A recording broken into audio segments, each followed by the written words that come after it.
Welcome to Anti-Woke and Autistic. Take a look at this picture here. She has the so-called unattainable body, the body positive crowd.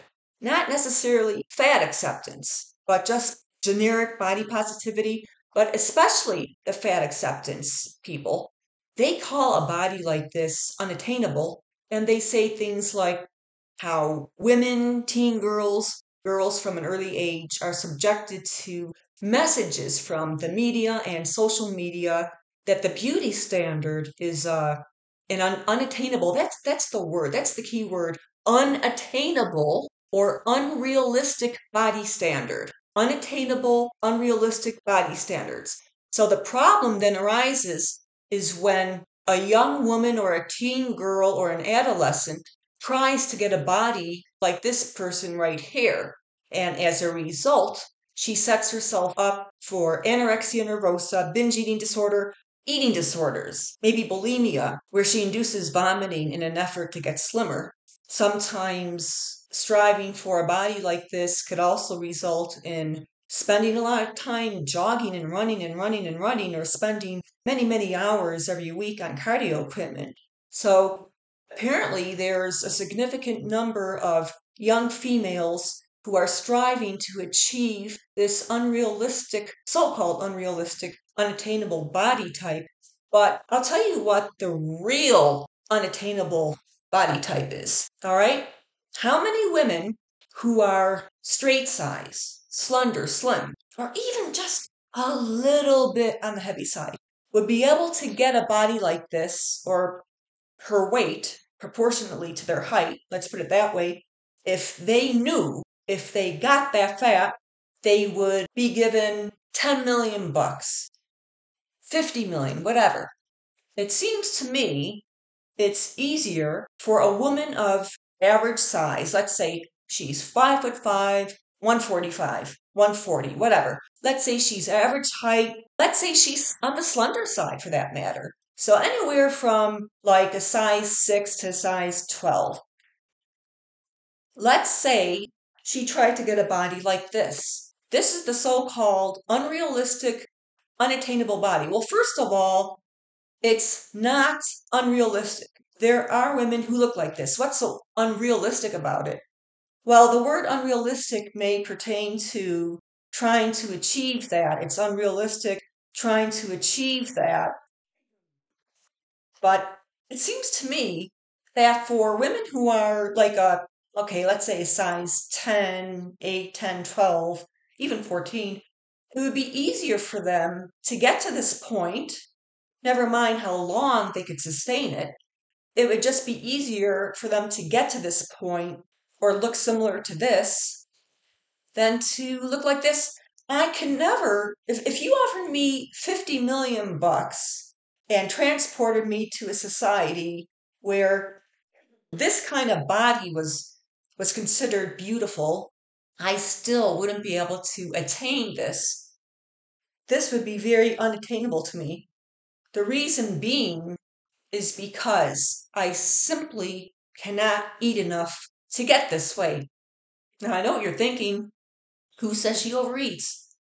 Come on, be realistic. She's probably putting down 5 or 6, 7,000 calories a day. I can't eat that much.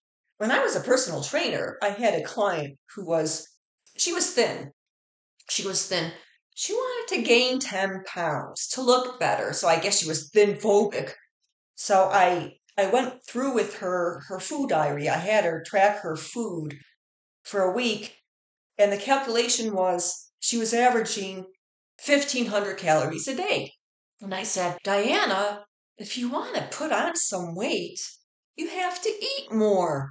And she says, I can't. And I said, Diana, if you have a piece of pie and a scoop of ice cream, just have a second piece of pie and another scoop of ice cream. And she said, I can't, I get sick. She said, if I try to eat more after I begin feeling satiated, I don't like that feeling. It makes me feel sick. So for her, a body like this, fat body, would be impossible to attain. This also applies to men. There are many skinny, so-called thin, skinny men in the gym who are trying to put on muscle so they don't look so spindly, so they don't have chicken legs, pipe cleaner arms, a sunken chest. They want to have some meat on their bones. And I don't mean getting bulked up like The Rock, but they just want to have some meat on their bones. And these guys, they can only eat so much. I've read of men who get sick as a result of eating and eating beyond capacity, drinking tons of milk and just eating lots of pasta and lots of chicken breasts, protein shakes in an attempt to gain weight. It's not easy for somebody who doesn't have a humongous appetite to eat enough to get fat. So, if anything, getting a body like Tess Halliday is more unrealistic as far as achieving it. It's more unattainable than getting a body like a Victoria's Secret model. It would be easier for me to drop to a size 2 than it would for me to skyrocket to a size 26. I simply cannot eat as much as Tess Halliday. I wouldn't be able to eat. I cannot eat 6 or 7,000 calories a day, no matter what I do, no matter what the food choices are, even if it's my favorite foods. Even if I go a few days with hardly eating, then when it's time to eat at a big feast, there's still only so much my stomach will hold. So it's more unrealistic for me to think that I could get a body that's morbidly obese than a body that looks like a Victoria's Secret model or a size 2 body. So if anybody has unrealistic looking bodies, it's fat people. We were not meant to be fat. The human animal, the human species did not evolve to be fat. It's not natural for us to be fat. If we were fat during primitive times, we would not have survived. The only reason morbidly obese people proliferate today is because in a modern society, it's very easy for a fat person to survive because they don't have to hunt and forage for food.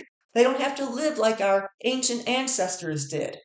But it is not natural to be morbidly obese. So if anything is unrealistic, it's being morbidly obese and even moderately obese. It's actually easier for a straight-sized woman and man to get a thin body than it is for them to become morbidly obese. I mean, think about it. Try to eat, if you naturally eat like around 2,000 calories a day and you've never been a compulsive overeater or a binge eater where you were consuming gigantic amounts of calories every day, imagine trying to eat 3 or 4 times what you normally eat. You get sick. You get sick. It would be impossible. It's easier for a woman who's like a size 12 to lose 30 pounds than it is for her to gain 100 pounds. And I'm just talking about averages. There are women who are 250 pounds who used to weigh 150 pounds. Yeah, there are women who used to be on the slender side who have gained weight over the years and now they're morbidly obese. But I'm talking about women who have never had a compulsive overeating or binge eating disorder, who are not primed to gain 100 pounds eventually, or men for that matter, they would find it extremely difficult to gain a ton of weight because they simply don't have the appetite. So it's easier to cut back on food than it is to eat for 3 or 4 people. So that's just some food for thought, no pun intended. And that's it for today. Have a great day.